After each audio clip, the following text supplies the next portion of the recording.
तो आरक्षण के मुद्दे को लेकर छत्तीसगढ़ में एक बार फिर से राजनीतिक उबाल आता दिख रहा है। मामले को लेकर मुख्यमंत्री भूपेश बघेल ने भाजपा पर निशाना साधते हुए कहा कि विधानसभा में बिल पारित हुआ है, क्वालिटीफिएबल डाटा राजभवन को क्यों दिया जाए।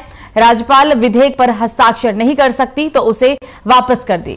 कर्नाटक में राज्यपाल ने बढ़े हुए आरक्षण पर हस्ताक्षर किया है और फिर यहां छत्तीसगढ़ में ये क्यों हस्ताक्षर नहीं हो सकता।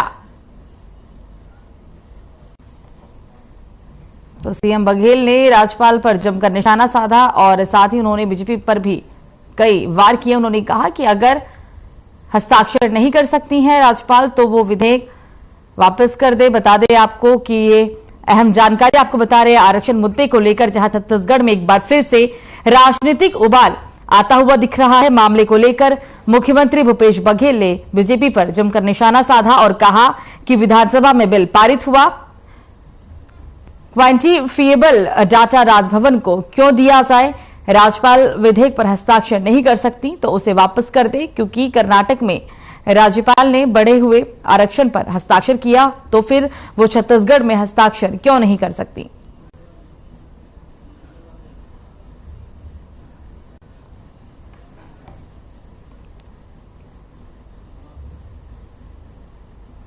जितना जल्दी हो सके उसको फैसला करना है। तो अब 2 दिसंबर का एक फैसला है विधानसभा का, आज 25 जनवरी हो गया, कितने दिन तक लटका कर रखेंगे। ये कुछ और बिल है, ये विधानसभा पारित बिल है, क्या आरक्षण है, देश में लागू है, इनको हस्ताक्षर करने की तकलीफ हो रही है। जब आप कर्नाटक में कर सकते हैं, यहाँ क्यों नहीं कर सकते। कर्नाटक के राज्यपाल के अलग दायित्व और यहाँ के राज्यपाल के अलग दायित्व है।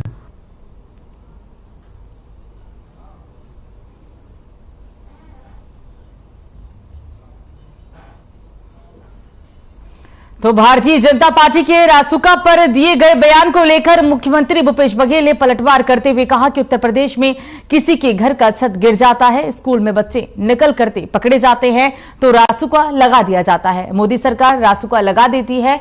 महंगाई लगातार बढ़ती जा रही है, आटा के दाम लगातार बढ़ते जा रही है, महंगाई 8% तक बढ़ गई है। देश में जो कर्जा है 155 लाख करोड़ बढ़ चुका है। तो रासुका को लेकर एक बार फिर से बघेल बीजेपी पर जमकर बरसे हैं। हालांकि इस दौरान उन्होंने कई बातों का जिक्र भी किया है। आपको बता दें कि भारतीय जनता पार्टी के रासुका पर दिए गए बयान को लेकर मुख्यमंत्री भूपेश बघेल ने पलटवार करते हुए कहा कि उत्तर प्रदेश में किसी की छत को गिरा दिया जाता है, स्कूल में बच्चे नकल करते हुए पकड़े जाते हैं। कई तरह की बातों का यहां जिक्र किया गया। साथ ही ये भी कहा गया कि इस सरकार में महंगाई लगातार बढ़ी है, बीजेपी के राज में महंगाई का दर भी बढ़ा है और कर्जा भी काफी हद तक बढ़ चुका है। मोदी सरकार रासुका लगा देती है, महंगाई लगातार बढ़ती जा रही है, आटा के दाम लगातार बढ़ते जा रहे हैं, महंगाई 8% तक बढ़ गई है और देश में जो कर्जा है वो 155 लाख करोड़ बढ़ गया है। रासुका को लेकर वार पलटवार का दौर एक बार फिर से शुरू हो चुका है। सीएम बघेल जमकर बरसे हैं बीजेपी पर और उन्होंने बीजेपी पर कई चीजों को लेकर निशाना साधा, कई बातों का जिक्र किया गया। उत्तर प्रदेश को लेकर कहा है कि उत्तर प्रदेश में किसी के घर का छत गिरा दिया जाता है, स्कूल में बच्चे नकल करते हुए पकड़े जाते हैं तो ऐसे लोगों पर भी रासुका लगा दिया जाता है।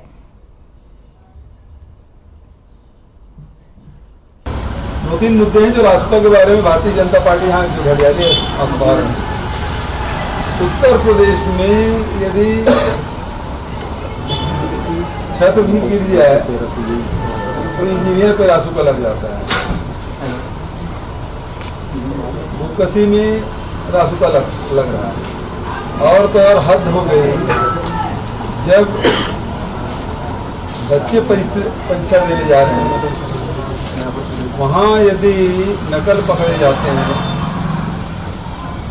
तो उसमें रासुका लग रहा है। शिक्षकों पे उसको मतलब संपत्ति राज साफ तक करने का आदेश है ये उत्तर प्रदेश में। तो इस बीच एक और बड़ी खबर रायपुर से, सीएम ने कैंसर स्क्रीनिंग वैन को दिखाई हरी झंडी। बड़ी जानकारी सीएम बघेल ने अपने निवास कार्यालय से दिखाई है हरी झंडी। अखिल भारतीय मारवाड़ी युवा मंच की है ये वैन। आपको बता दें कि रायपुर से इस बीच एक अहम खबर आपको बता दें, और ये खबर काफी अच्छी भी है क्योंकि यहां पर सीएम ने कैंसर स्क्रीनिंग वैन को हरी झंडी दिखाई। आपको बता दें कि यहां सीएम भूपेश बघेल ने अपने निवास कार्यालय से ही इस वैन को हरी झंडी दिखाई।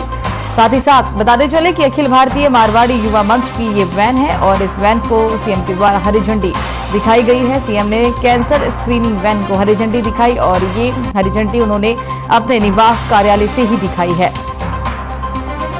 बड़ी खबर आपकी टीवी स्क्रीन पर रायपुर से, एक अच्छी पहल भी इसे कहा जा सकता है क्योंकि अब कैंसर स्क्रीनिंग वैन की शुरुआत की गई और इसे हरी झंडी दिखाकर सीएम भूपेश बघेल के द्वारा रवाना भी किया गया। सीएम भूपेश बघेल ने अपने निवास कार्यालय से इस वैन को हरी झंडी दिखाई है। ये तस्वीरें हम आपको कार्यक्रम के दौरान की दिखा रहे हैं जब भूपेश बघेल अपने निवास से ही, अपने कार्यालय निवास से ही हरी झंडी दिखाते हुए नजर आई। ये तस्वीरें आपकी टीवी स्क्रीन पर। आपको बता दें कि ये जो वैन है वो अखिल भारतीय मारवाड़ी युवा मंच की है और ये अच्छी पहल अब प्रदेश में, क्योंकि सीएम के द्वारा कैंसर स्क्रीनिंग वैन को हरी झंडी दिखाकर रवाना किया गया। ये तस्वीर आपकी टीवी स्क्रीन पर। सीएम बघेल ने अपने निवास कार्यालय से ही इस वैन को हरी झंडी दिखाकर रवाना किया है। काफी संख्या में लोग भी मौजूद थे जिस वक्त भूपेश बघेल इस वैन को हरी झंडी दिखाकर रवाना कर रहे थे। ये तस्वीरें आपकी स्क्रीन पर।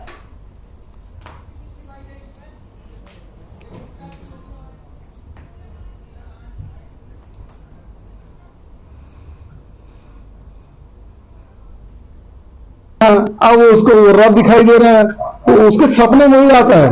ये जैसे वो टांगा के जो घोड़े रहते हैं ना, तो टोपा लगा रहता है।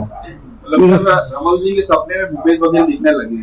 बिल्कुल 24 घंटे, उसके अलावा कोई काम नहीं है उसका। एक अच्छा काम अभी हुआ है कि नड्डा जी नहीं है तो वो भारतीय जनता पार्टी के राष्ट्रीय कार्यालय में झंडा फहराने पहली बार उनको कोई दायित्व मिला है। मैं उनको शुभकामना देता हूँ, इसी प्रकार से काम मिलकर है। तो महिला कांग्रेस की राष्ट्रीय अध्यक्ष शोभा ओझा ने प्रेस कॉन्फ्रेंस करते हुए 26 जनवरी से शुरू होने वाले हाथ से हाथ जोड़ो अभियान को लेकर कहा कि यात्रा कांग्रेस की आम यात्रा है। राहुल गांधी के भारत जोड़ो अभियान को आगे बढ़ाते हुए देश भर के 6 लाख गांव और 2.5 लाख ग्राम पंचायतों में घर घर जाकर हाथ जोड़ो अभियान को सफल बनाएंगे। इसके तहत राहुल गांधी की यात्रा का उद्देश्य उनके पत्र और केंद्र सरकार के आरोप पत्र को भी आम जनता तक पहुंचाया जाएगा।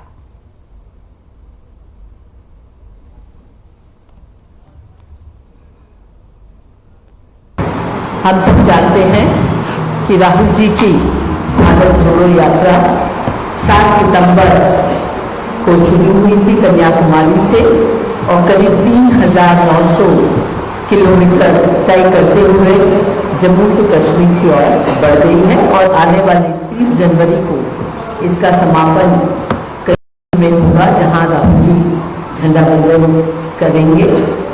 और इस भारत जोड़ो यात्रा को हमने देखा किस तरह से कितना समर्थन इस भारत जोड़ो यात्रा को पूरे देश में मिला, जो प्यार, जो दुलार आम जनता ने राहुल जी पर बरसाया और जिस तरह से करोड़ों लोग राहुल जी के संपर्क में आए, उन्होंने अपनी बात राहुल जी से की।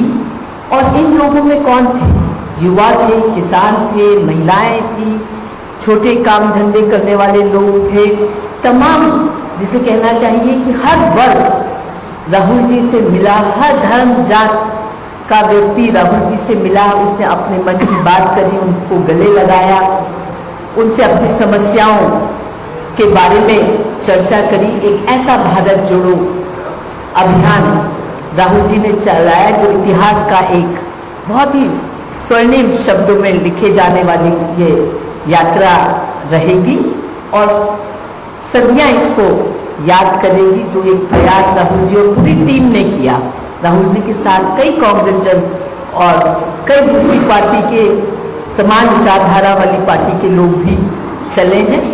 तो ये एक बहुत ही सफल यात्रा रही और इस यात्रा का जो मुख्य उद्देश्य था वो राजनीति से ऊपर उठ के एक देश आज जिस दौर से गुजर रहा है, जो मुद्दे आज देश के सामने हैं, चाहे वो बेरोजगारी का मुद्दा हो, महंगाई का मुद्दा हो, जिस तरह से भारतीय जनता पार्टी और आरएसएस की विचारधारा इस देश को जाति, धर्म, खान पान, वेशभूषा के नाम पे तोड़ना चाहती है, चाहे वो मुद्दा हो, ये तमाम मुद्दों को लेकर आदरणीय राहुल जी इस यात्रा पे निकले थे, भारत जोड़ने निकले थे।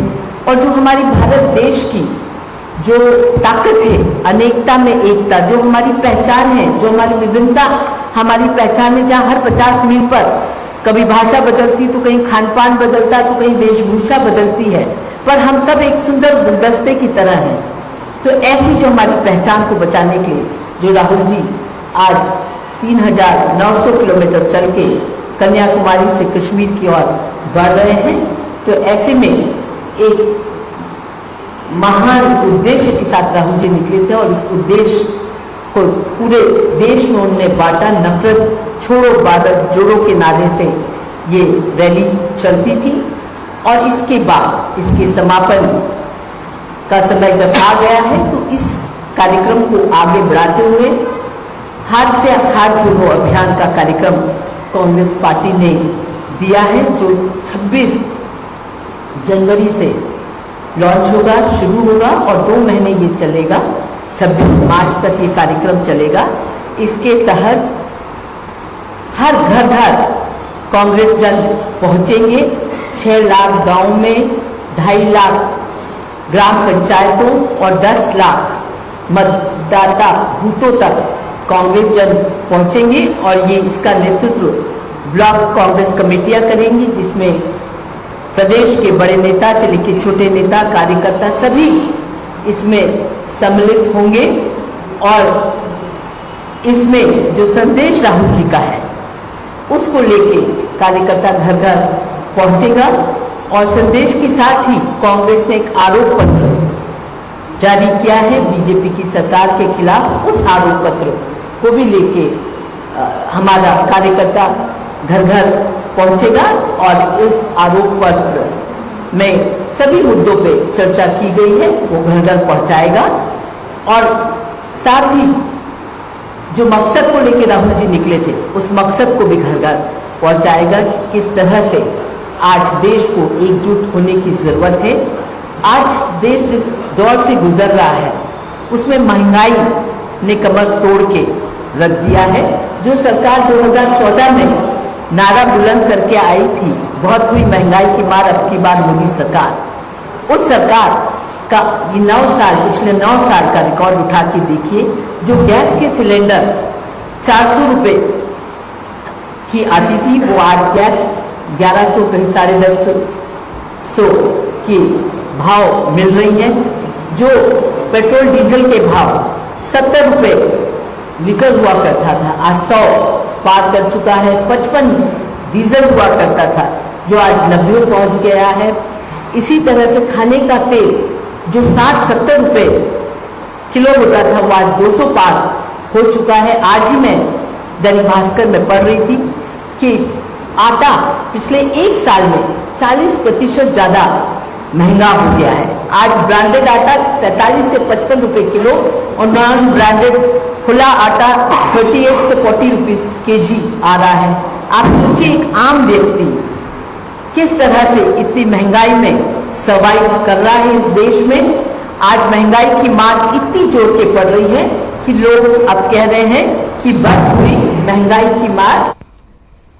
तो पीसीसी अध्यक्ष मोहन मरकाम ने प्रेस कॉन्फ्रेंस के दौरान उन्होंने कहा कि नेता प्रतिपक्ष नारायण चंदेल की बेटी पर दुष्कर्म का आरोप लगा है, जिसके बाद छत्तीसगढ़ पुलिस उन्हें खोज रही है, लेकिन बीजेपी के नेता ने अपने बेटे को कहीं छुपा कर रखा हुआ है। साथ ही उन्होंने ये भी कहा कि अगर उनका बेटा निर्दोष है तो कानून का सामना करे और अगर इस मामले में मीडिया के सामने आकर अपना बयान भी जारी करे।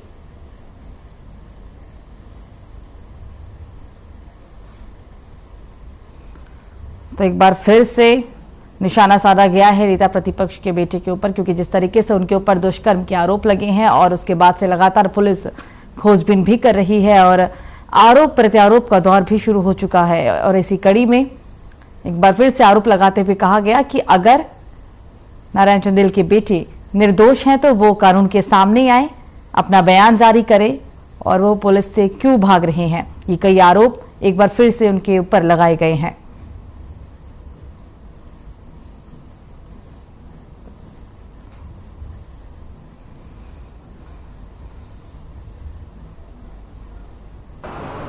भारतीय जनता पार्टी और भारतीय जनता पार्टी के नेता अपने आप को संस्कारवान पार्टी के सदस्य मानते हैं।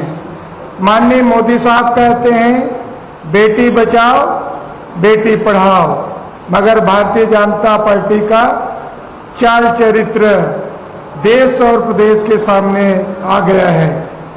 भाजपा दुराचारियों के साथ नारायण चंदेल के दुराचारी बेटे के बचाव में पूरी भारतीय जनता पार्टी, भाजपा प्रदेश अध्यक्ष अरुण साव बताएं, आदिवासी बेटी के साथ दुष्कर्म के आरोपी और नेता प्रतिपक्ष नारायण चंदेल के बेटे को कहां छिपा कर रखे हैं। भाजपा आखिर बलात्कारियों को कब तक संरक्षण देते रहेगी। पूरा प्रदेश भाजपा के इस बलात्कारी प्रेम को देख रहा है। पुलिस अपराधी को खोजने लगातार दबिश दे रही है। नारायण चंदेल खुद भी अज्ञातवास में है। सवाल यह उठता है कि पुत्र मोह में नेता प्रतिपक्ष अपने बेटे को किसी भाजपा शासित राज्य छुपाकर तो नहीं रखे हैं। कांग्रेस पार्टी मांग करती है कि भाजपा नेता प्रतिपक्ष नारायण चंदेल से इस्तीफा ले। वे इस्तीफा नहीं देते हैं तो उनके बर्खास्त किया जाए तथा उनके बलात्कारी बेटे पलाश चंदेल को सरेंडर करवाए। भाजपा दिल्ली से लेकर छत्तीसगढ़ तक बलात्कारियों और दुराचारियों के समर्थन में खड़ी नजर आ रही है। दिल्ली में देश के नामचीन महिला पहलवान एक दुराचारी के खिलाफ आंदोलनरत है, जो भाजपा का सांसद भी है। भाजपा के सांसद कुश्ती संघ के अध्यक्ष ब्रिजभूषण सिंह के खिलाफ 5-6 महिला पहलवानों के साथ यौन शोषण के आरोप लगे हैं। महिला पहलवान रो रो कर न्याय की गुहार लगा रही है। कमेटी बनाकर इसमें भी लिपापोती की जा रही है।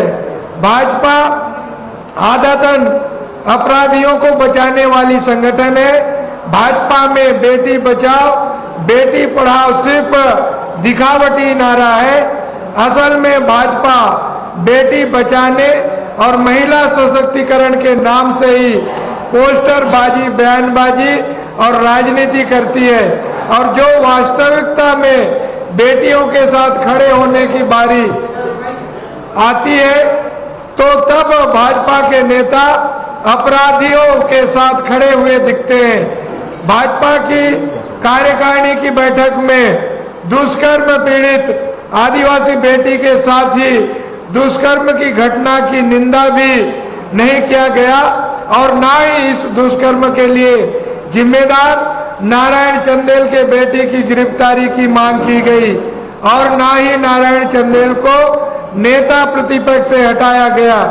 इसमें समझ में आता है कि भारतीय जनता पार्टी वैचारिक दरिद्रता के साथ गुजर रही है। अपराधियों के साथ खड़ा होना भारतीय जनता पार्टी का संस्कार है। कठुआ उन्नाव की घटना भी प्रदेश और देश ने देखा है, कैसे भाजपा के नेता अपने बलात्कारी नेता को बचाने के लिए सड़कों पर झंडा लेकर प्रदर्शन कर रहे थे।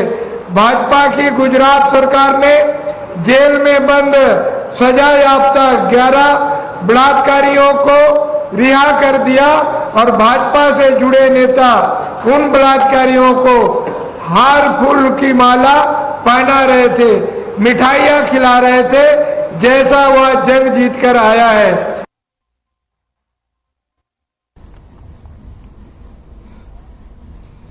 तो इस बीच एक और बड़ी खबर रायपुर से। इस वक्त की बड़ी खबर आपको बता दें, 2 दिवसीय बस्तर दौरे पर रहेंगे सीएम भूपेश बघेल। क्षेत्र को देंगे करोड़ों के विकास कार्यों की सौगात। 26 जनवरी को जगदलपुर में फहराएंगे राष्ट्रध्वज। 25 और 26 जनवरी को बस्तर दौरे पर सीएम और साथ ही आपको बता दें कि 25 जनवरी को गिरोला में सीएम का कार्यक्रम भी है। 98 विकास कार्यों का करेंगे भूमि पूजन, लोकार्पण। 133 करोड़ रुपए के विकास कार्यों की देंगे सौगात। तो बड़ी जानकारी रायपुर से। इस बीच एक बड़ी खबर आपको बता दें कि इसको लेकर तैयारियां प्रशासन की तरफ से पूरी हो गई है। 26 जनवरी को जगदलपुर में राष्ट्रीय ध्वज भी फहराएंगे। 25 और 26 जनवरी के दौरे पर है। ये दौरा काफी अहम भी है क्योंकि गणतंत्र दिवस कल है और इसको लेकर क्योंकि ये 2 दिन का जो दौरा है वो काफी अहम बताया जा रहा है। बस्तर दौरे पर है।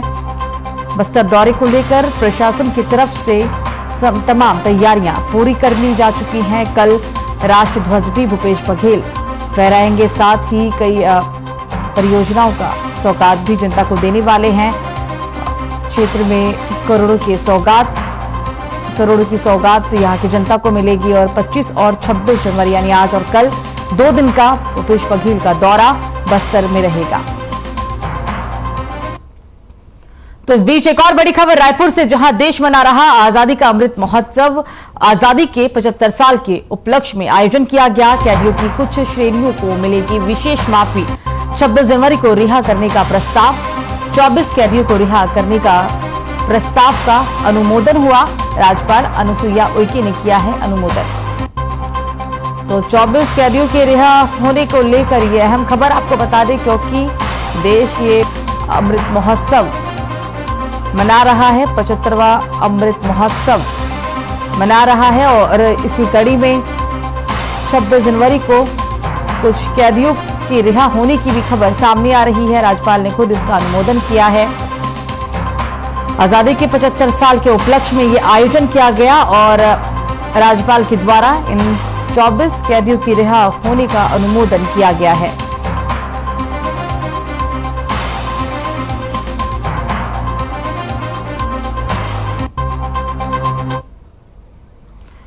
तो बीजापुर में राष्ट्रीय बालिका दिवस के उपलक्ष्य में स्वामी आत्मानंद स्कूल के छात्रों ने जागरूकता रैली निकाले। इस रैली को सीईओ और संयुक्त कलेक्टर ने हरी झंडी दिखाकर रवाना किया। रैली में बेटी पढ़ेगी, विकास गढ़ेगी, बेटी बचाओ, बेटी पढ़ाओ के नारे लगाए गए।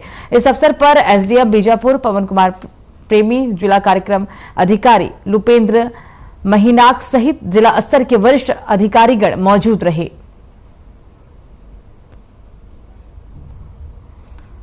तो बीजापुर में ये रैली निकाली गई है। रैली के दौरान की हम आपको ये तस्वीरें दिखा रहे हैं। स्वामी आत्मानंद स्कूल में कार्यक्रम का आयोजन किया गया था। कार्यक्रम के दौरान की ये तस्वीरें आपकी टीवी स्क्रीन पर।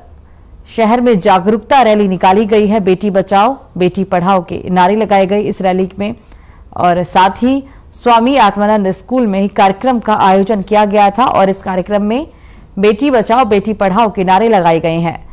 शहर भर में ये रैली निकाली गई। रैली के दौरान की तस्वीरें, काफी संख्या में छात्राओं ने इस रैली में भाग लिया। रैली को हरी झंडी दिखाकर रवाना किया गया।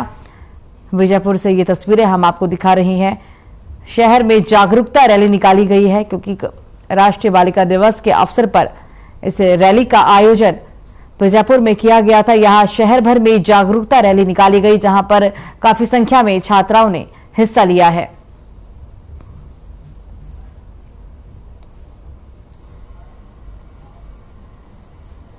तो फिलहाल खबरों में मुझे दीजिए इजाजत। नमस्कार।